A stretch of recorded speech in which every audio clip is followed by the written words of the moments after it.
आज का हमारा टॉपिक है HTML के अंदर एट्रीब्यूट किसे कहते हैं।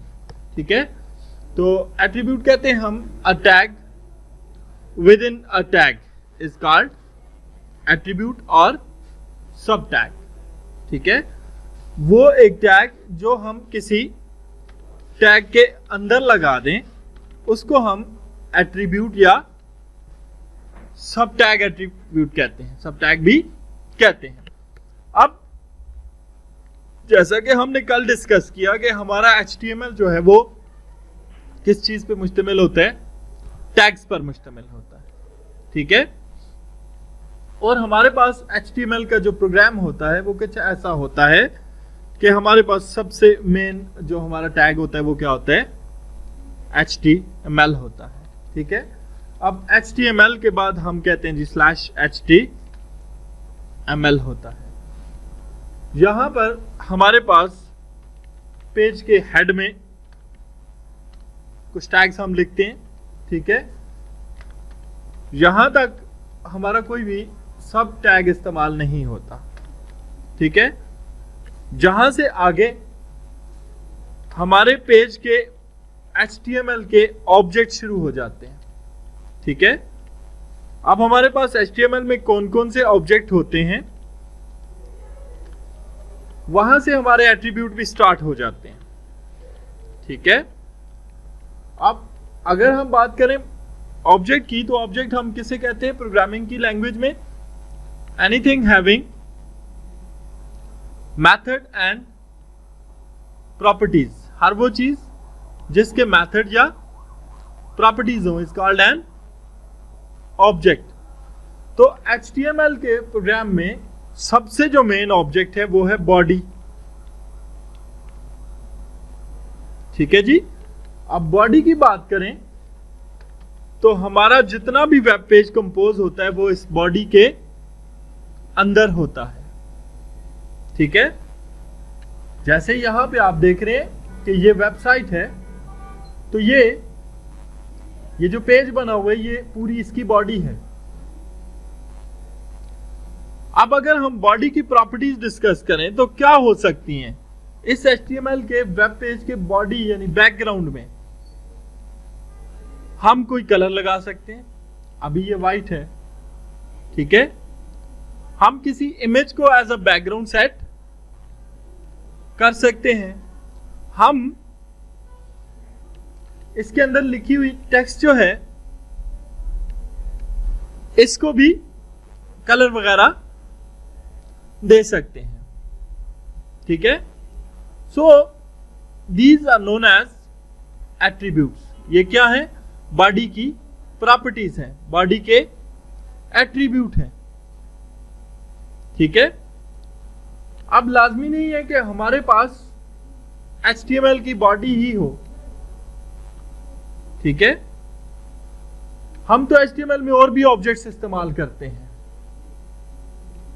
और क्या इस्तेमाल करते हैं, पैराग्राफ इस्तेमाल करते हैं, हेडिंग इस्तेमाल करते हैं।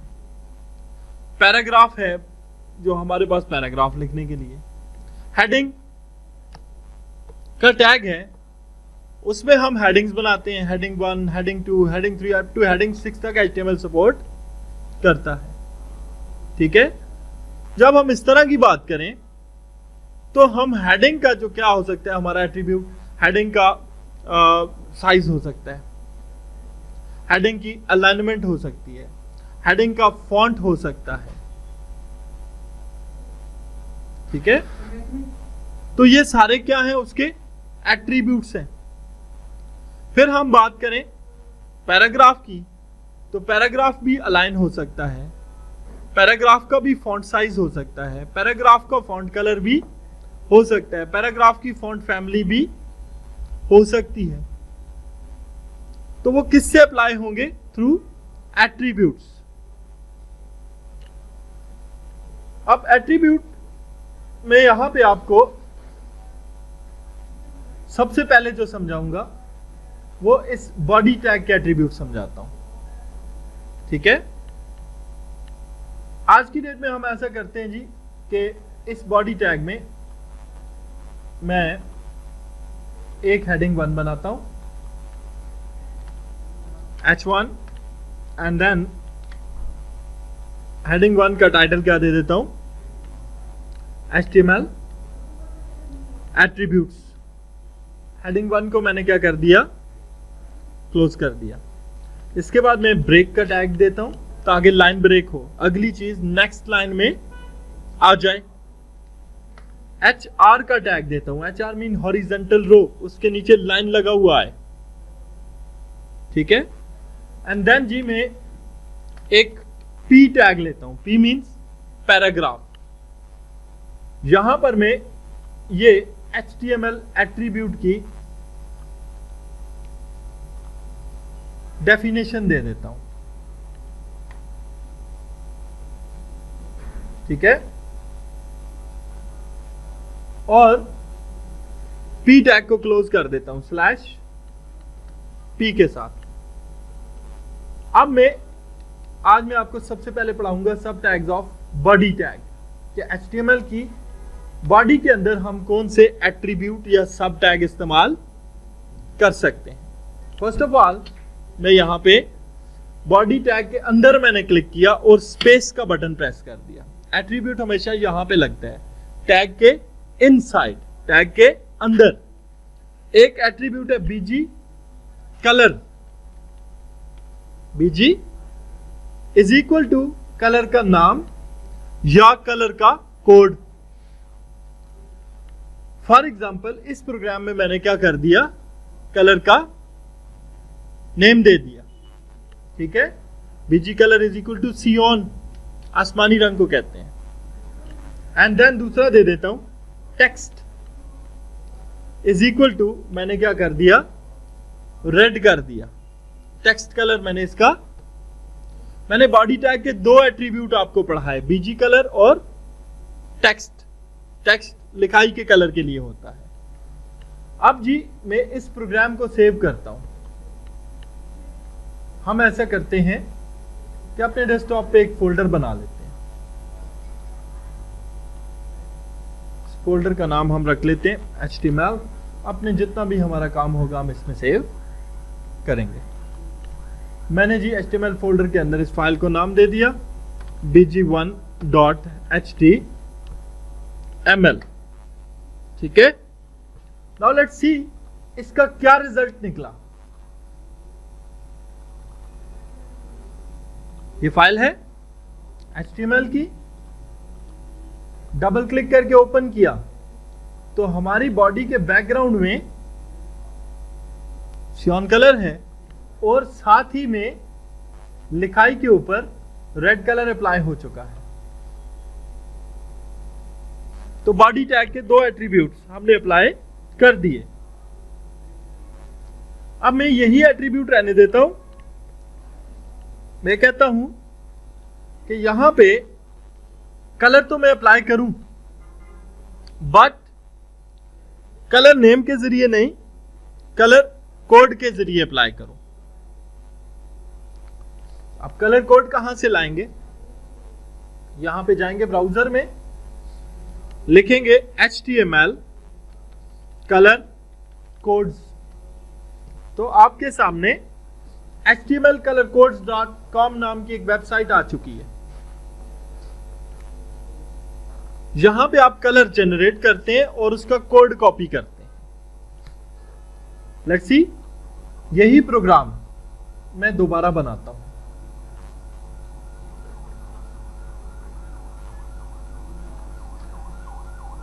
एक न्यू विंडो में, और इसके अंदर मैं जहां पे लिखा हुआ BG कलर, इस पॉइंट में मैं कलर का नाम नहीं लिखता, कलर का कोड डालूंगा।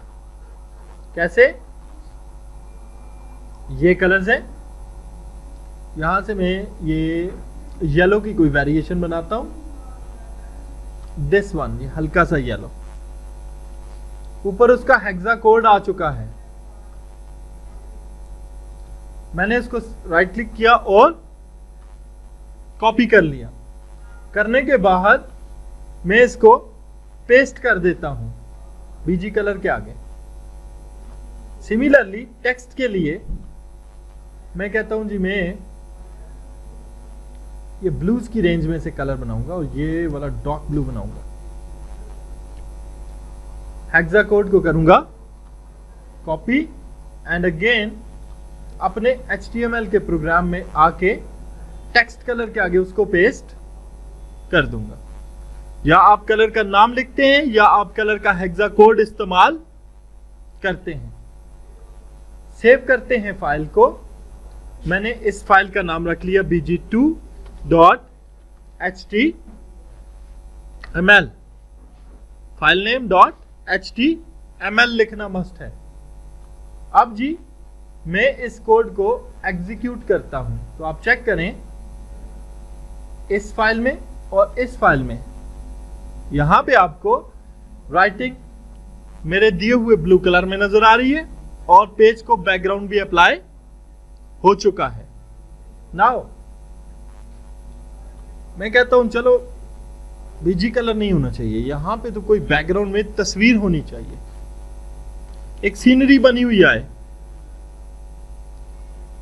ये चीज ना आए। ठीक है, तो मैं फिर से सेम प्रोग्राम को रिकोड करूंगा।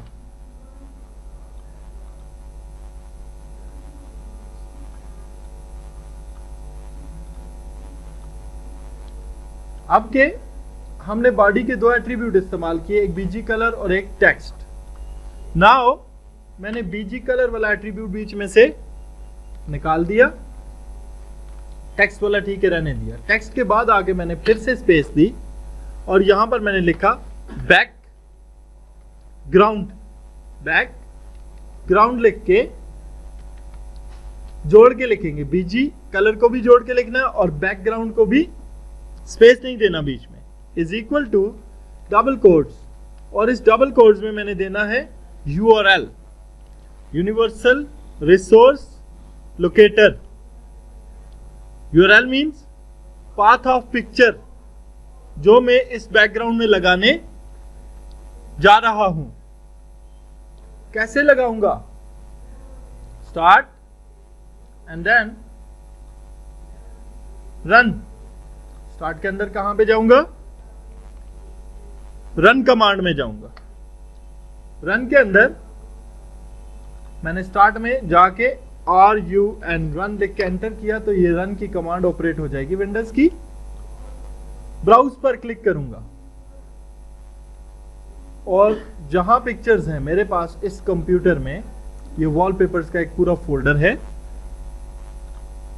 मैंने इसे ब्राउज किया एंड देन इसमें से मैं कहता हूं जी मुझे जो है वहां पे डिस्प्ले करना है वो इमेज ये है। मैंने एक इमेज चॉइस कर लिया तो आप देख रहे हैं रन के अंदर उसका पाथ लिखा हुआ आ गया। मैंने जस्ट पाथ को राइट क्लिक कॉपी किया, इसको कैंसिल कर दिया और URL वाली जगह पर डबल कोट्स के दरमियान मैंने वो पाथ पेस्ट कर दिया। E drive wallpaper 1GGG.jpg। E drive के अंदर वॉलपेपर्स में इस नाम की जो पिक्चर है उसको क्या कर लो, उठाकर ले आओ। अब मैं इस फाइल को सेव करता हूं,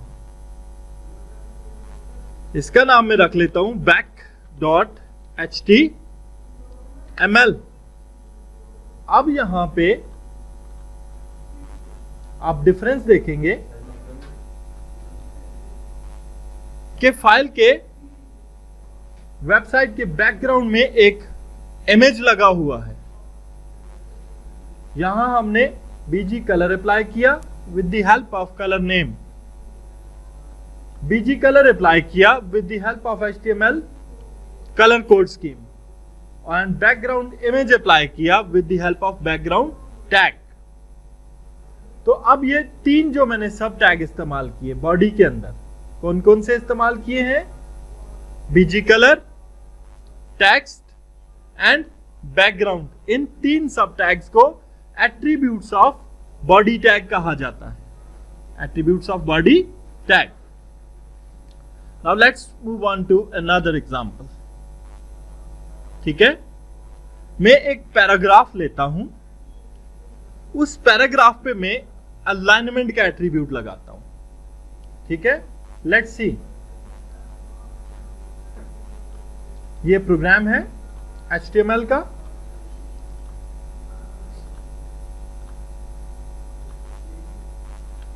यहां हमने क्या कहा जी, doc type HTML, it means ये HTML5 का प्रोग्राम है। HTML हेड के अंदर मैंने टाइटल क्या दे दिया, अलाइन एट्रीब्यूट एग्जाम्पल। ये एग्जाम्पल किस एट्रीब्यूट की है, अलाइन एट्रीब्यूट की है। बॉडी के अंदर आया, मैंने पैराग्राफ दिया, पैराग्राफ के अंदर स्पेस देके मैंने क्या लिख दिया, align is equal to left, और बीच में लिख दिया this is left aligned paragraph. ठीक है, दूसरे पैराग्राफ में मैंने लिखा अलाइन सेंटर, तीसरे पैराग्राफ में मैंने लिखा अलाइन राइट। तो अलाइन एट्रीब्यूट की 3 वैल्यूज है। हमेशा एक एट्रीब्यूट की वैल्यूज होती हैं। जैसे हमने बीजी कलर कहा तो बीजी कलर के आगे कलर का नेम लिखा, ये कलर का कोड डाला। हमने टेक्स्ट कहा तो आगे कलर का नेम लिखा। हमने बैकग्राउंड कहा तो वहां इमेज का पाथ दिया। तो हर एट्रीब्यूट कोई वैल्यू लेता है। तो ये अलाइन एट्रीब्यूट 3 वैल्यूज लेता है, लेफ्ट, राइट एंड सेंटर। ठीक है, अब मैंने पैराग्राफ के ऊपर ये एट्रीब्यूट अप्लाई किया। मैं इस प्रोग्राम को करता हूं सेव, एंड देन जी इसका नाम रख देता हूं paragraph.html, एंड रिजल्ट चेक करते हैं क्या हुआ इसका रिजल्ट। सो इस प्रोग्राम में हमने देखा कि ये लेफ्ट में है, ये पैराग्राफ पेज के सेंटर में चला गया, और ये पैराग्राफ पेज के, क्योंकि हमने अलाइन के जरिए इनको इनकी पोजीशन पे प्लेस। अलाइन क्या है, एक सब टैग है, एक एट्रीब्यूट है, किसका, पैराग्राफ का। ओके, पी टैग लिखा है हमने, पी मींस पैराग्राफ, अलाइन उसका, हाँ जी, प्रॉपर्टी है। हमारे पास एट्रीब्यूट की किस्में होती हैं। ओके, एक होते हैं कोर एट्रीब्यूट। ठीक है, कोर एट्रीब्यूट क्या है, जैसे हम कहते हैं जी फॉर एग्जांपल दिस पर्सन, इस पर्सन का इस क्लास के हवाले से कोर एट्रीब्यूट क्या है, इसका रोल नंबर, आईडी, इसकी क्लास वेबसाइट डेवलपमेंट, इसका नाम, ये क्या है, इसके कोर एट्रीब्यूट है जिसकी वजह से ये पहचाना जाता है। इसी तरह जब आप HTML ऑब्जेक्ट कोई भी हो, बॉडी हो, हेडिंग हो, पैराग्राफ हो, टेबल हो, उसके जो कोर एट्रीब्यूट है वो यही है, आईडी, टाइटल, क्लास और स्टाइल। ठीक है, आईडी एट्रीब्यूट किस लिए होता है, किसी भी HTML ऑब्जेक्ट को पहचान करने के लिए एक यूनिक नंबर दे दिया जाता है, this is known as ID. ठीक है, जैसे मैं यहां पे कहता हूं कि ये मैंने जी एक पैराग्राफ डिफाइन किया हुआ है, look at this, paragraph ID is equal to, for example हम कहते हैं जी पैराग्राफ की आईडी है demo1।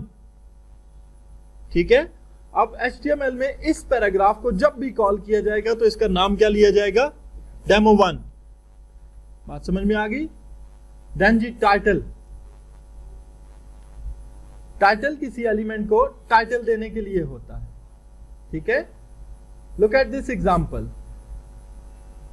मैं आपको इस एग्जांपल में यह समझा देता हूं।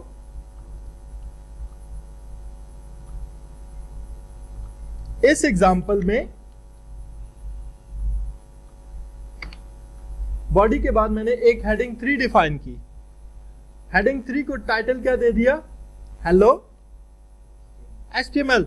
ठीक है, यहां मैं कहता हूं इसका टाइटल होगा माय हेडिंग, सादा सी बात। ठीक है, डिस्प्ले ये वाली चीज होगी जो उस हेडिंग की लिखाई है, ये टाइटल उस हेडिंग का नाम है। ठीक है, जैसे आपका नाम है अमजद, असलम, कमरान, ठीक है, दिस इज द नेम, जिस नाम की वजह से उसकी पहचान होगी। और आईडी क्या था? उसका रोल नंबर। बात समझ में आ गई? अब अगर मैं इस प्रोग्राम को सेव कर लेता हूं, ठीक है,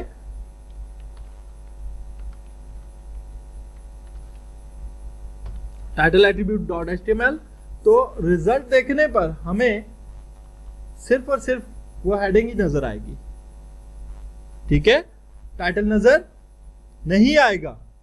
title is just for recognisation of the thing, ठीक है। फिर आ जाता है क्लास का एट्रीब्यूट। क्लास क्या होता है जी? मिसाल के तौर पर मैं कहता हूं जी, मैं एक क्लास डिफाइन करता हूं ऑब्जेक्ट्स की, जिसमें जितने भी ऑब्जेक्ट आ जाए उन सब का रेड कलर हो, उनकी लिखाई का साइज 7 हो जाए, वो सारे सेंटर में अलाइन हो जाएं, चाहे वो पैराग्राफ हो, चाहे वो हेडिंग हो, चाहे वो टेबल्स हो, जो भी चीज हो, ठीक है। तो क्लास एट्रीब्यूट क्लास डिफाइन करने के लिए इस्तेमाल किया जाता है। वैसे ये HTML का पार्ट नहीं है, ये CSS में इस्तेमाल होता है, ठीक है। चलें, इसकी एग्जांपल नहीं देते। फिर स्टाइल का एट्रीब्यूट। स्टाइल का एट्रीब्यूट किसी भी HTML ऑब्जेक्ट की स्टाइलिंग के लिए होता है। मिसाल के तौर पे मैं यहां पे एक पैराग्राफ पे आपको स्टाइलिंग करके दिखाता हूं। Look at this program and understand it. यहां पे मैंने कहा, मैं ये हेड को बीच में से काट रहा हूं बारी बारी, क्योंकि ये इतना जरूरी नहीं है। यहां पे मैंने एक बॉडी दी, बॉडी में एक ही पैराग्राफ डाला, और एट्रीब्यूट के तौर पर मैंने क्या लिख लिया? स्टाइल। स्टाइल का एट्रीब्यूट इसलिए होता है कि मैं इसको कलर, फॉन्ट, साइज, ये सारी चीजें दे सकूं। लेट्स सी, स्टाइल के अंदर equal to font minus family क्या कर दी? एरियल, कि ये एरियल फॉन्ट में लिखने हो, और इसका कलर कैसा आए? एक हेक्सा कोड लगा हुआ है, ठीक है। और बीच में सम टेक्स्ट की जगह आप कुछ भी लिखते हैं जी। मैं लिखता हूं जी, tech computer college Ahmedabad, okay. Save करता हूं, style.html। अब ये जो पैराग्राफ है, इसको बकायदा एक फॉन्ट भी लगा हुआ होगा और एक कलर भी अप्लाई किया हुआ होगा। ये किस वजह से लगा? स्टाइल के एट्रीब्यूट की वजह से। फिर आगे इंटरनेशनलाइजेशन एट्रीब्यूट, ठीक है, ये लैंग्वेज वगैरह के लिए होते हैं, 3 होते हैं, DIR, लैंग और XML लैंग, ठीक है। इनकी डिटेल आगे डिस्कस करेंगे, फिलहाल मैं इनको स्किप करता हूं। फिर आ जाते हैं जेनरिक एट्रीब्यूट। वो एट्रीब्यूट जो HTML की हर ऑब्जेक्ट पे लगते हैं, उन्हें क्या कहते हैं? Generic attribute. मिसाल के तौर पर अलाइन का एट्रीब्यूट, अभी थोड़ी देर पहले मैंने दिखाया था आपको। इसमें 3 वैल्यूज होती हैं, लेफ्ट, राइट और सेंटर। वर्टिकल अलाइन का एट्रीब्यूट, टॉप, मिडल और बॉटम, यानी ऊपर से टॉप पर, ऊपर से मिड में, ऊपर से बॉटम पे। BG कलर का एट्रीब्यूट, या तो आप कलर का नाम लिखेंगे या हेक्साडेसिमल कोड डालेंगे, कलर देने के लिए होता है बैकग्राउंड का। बैकग्राउंड का एट्रीब्यूट URL को एक्सेप्ट करता है, URL mean path of the picture. ID का एट्रीब्यूट किसी चीज की ID बनाने के लिए इस्तेमाल होता है, ये एक नंबर या ID डिफाइन करता है। क्लास का एट्रीब्यूट किसी चीज को क्लास में स्टोर करने के लिए। विड्थ का एट्रीब्यूट किसी भी ऑब्जेक्ट की चौड़ाई को बढ़ाने या कम करने के लिए। हाइट का एट्रीब्यूट किसी भी ऑब्जेक्ट की हाइट को बढ़ाने या इसकी वैल्यू किस में दी जाती है? पिक्सल में। मिसाल के तौर पे मैं कहता हूं 100 px, 500 px, 200 px, या pix भी लिख सकते हैं, या पिकास भी लिख सकते हैं, PICAS, या सेंटीमीटर भी लिख सकते हैं। ये विड्थ और हाइट के लिए। टाइटल, किसी भी चीज को टाइटल देने के लिए, अभी करके भी दिखाया। इन सब एट्रीब्यूट्स को क्या कहा जाता है? जेनरिक एट्रीब्यूट्स, जो तकरीबन HTML के हर ऑब्जेक्ट पे अप्लाई किए जा सकते हैं। These are known as generic attributes. तो ये थे आज के हमारे टॉपिक में